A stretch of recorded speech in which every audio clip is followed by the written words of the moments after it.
The God who waits for you to stop running. I am Krishna, and I've tried to reach you every single time, but you always ignore me. You've been standing at the temple gate for years, whispering prayers into the darkness, watching incense smoke curl upward and disappear. You've fasted until your body trembled. You've chanted until your voice went hoarse. You've bargained, pleaded, and demanded.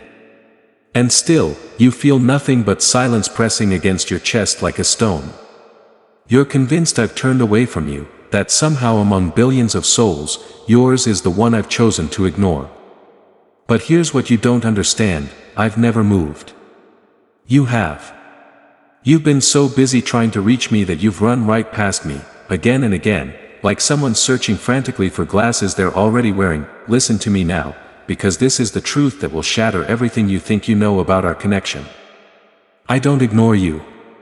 Ignoring requires deliberate absence, a conscious turning away, and I am incapable of that. I am in every breath you take, whether you acknowledge it or not. I am in the space between your thoughts, in the moment before you speak, in the silence you're so terrified of. What you call my silence isn't absence. It's the sound of me listening so intently to your heart that words would only get in the way. You think I haven't heard you? I've heard every prayer you've whispered at 3 in the morning when the world felt too heavy to bear. I've heard every angry accusation you've thrown at the ceiling. I've heard the prayers you didn't even know you were praying, the ones that lived only in your tears, but you want signs. You want burning bushes and parted seas and voices from heaven that shake the ground beneath your feet. You want me to show up in ways that make sense to your limited understanding of how divinity should behave. And because I don't perform on command like some cosmic magician, you've decided I'm not there at all. Do you know what you're really asking for?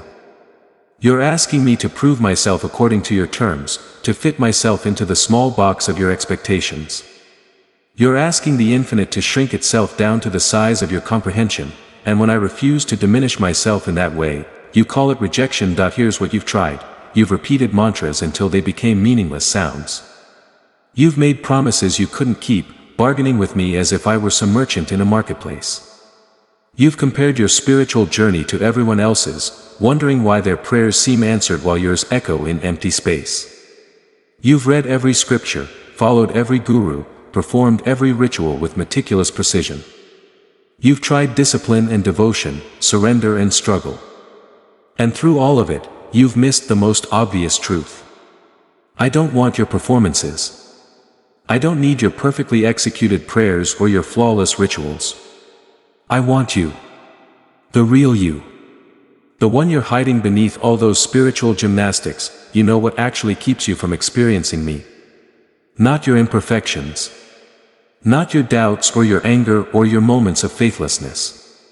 What keeps you from me is your insistence on being someone you're not before you'll allow yourself to approach.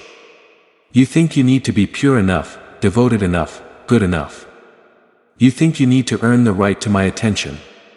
And so you exhaust yourself trying to become worthy, never realizing that worthiness isn't something you achieve. It's something you already are. I don't love you because you're good.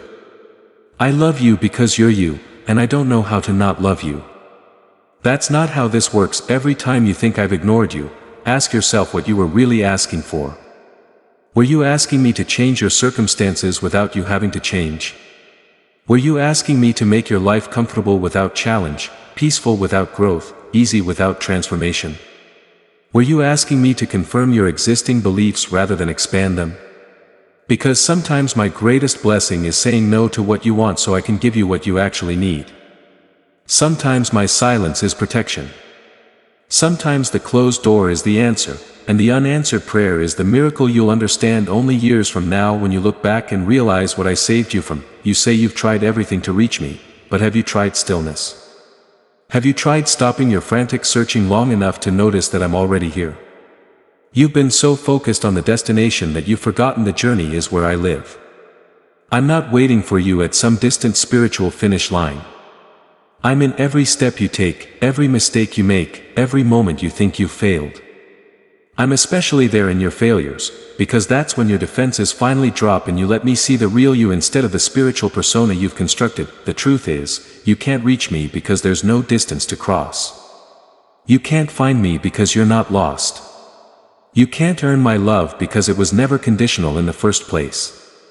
What you call separation is just an illusion created by your mind's need to understand everything, to categorize and control everything. Your ego tells you that divinity must be earned, that grace must be deserved, that connection requires worthiness. But I'm not bound by your ego's rules. I don't operate according to the system of merits and demerits you've created in your head. Here's what I need you to understand: every moment you felt abandoned, I was there, holding you through it. Every dark night of the soul, I was the dawn waiting on the other side. Every time you thought I'd turned away, I was actually turning you towards something you needed to see. My so-called silence hasn't been absence. It's been the space I created for you to hear your own voice, to develop your own strength, to discover that the divine spark you've been searching for outside yourself has been burning inside you all along. Stop trying to reach me and start noticing where we're already connected. I'm in the kindness of strangers and the love of friends. I'm in the beauty that makes you cry and the challenges that make you grow. I'm in your doubts as much as your faith, because doubt is just faith asking better questions. I'm in your anger at me, because at least you're still talking to me. I'm even in the silence you fear, because sometimes silence is the only language deep enough to hold what we need to say to each other. You haven't been ignored. You've been loved so completely that I've given you the freedom to struggle, to question, to rage, to doubt, and to find your way back, not because you have to, but because you choose to. I don't want your obedience. I want your authenticity. I don't want your fear. I want your trust. And trust doesn't mean believing I'll give you everything you ask for. Trust means believing that whether I do or don't, whether you feel my presence or my silence, I am always working for your highest good. So stop trying so hard. Stop performing. Stop proving. Just breathe. Just be. Just notice that in this very moment, you're not alone and you never have been. Comment Jai Shree Krishna. The connection you've been desperately seeking has been here all along, waiting not for you to reach it, but for you to remember it. That remembering, that recognition, is the only reaching you ever needed to do. I'm here. I've always been here. And I'm not going anywhere. Like, share and subscribe.